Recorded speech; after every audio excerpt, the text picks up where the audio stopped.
فخامة السينابون ما تحتاج حتى مقدمات، وراكم تشوفوا في الصورة. أروحوا نديروها مع بعضنا.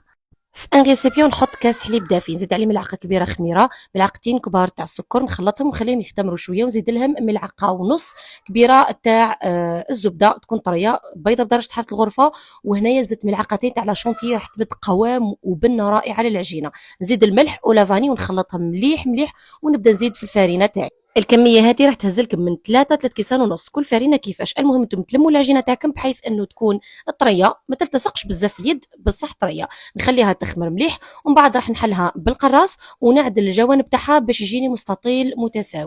هنا لكم الاختيار، تحبوا ديروا شوكولا تغطيني ولا ديروا خليط بين السكر والقرفه وتدروه في العجينه هذيك، تلويوه على شكل حربوش طويل وتقصوه بالخيط باش تجيكم الحبه مفينيه ومقصوصه مليح.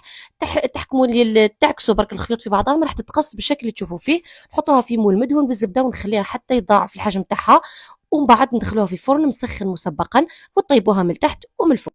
بالنسبه لصوص السينابون الابيض، حطيت علبه جبن طبيعي، ملعقتين تاع سكر جلاس، ونصب عليه نص كاس تاع حليب يكون دافي، فيه ملعقه تاع زبده مذابه، ونخلط برك حتى نتحصل على قوام كريمي. الصوص هذا توجدوه بقبل باش جوست ما يخرج هذاك السينابون من الفور وهو سخون، تصبوه من الفوق وراح تطلع لكم واحد الريحه واش نقول واش نخلي. المهم وصفة أكتر من رائعة، يجي بنين، الريحة تعبق في الدار، يجي هشوش خلا هذاك السينابون.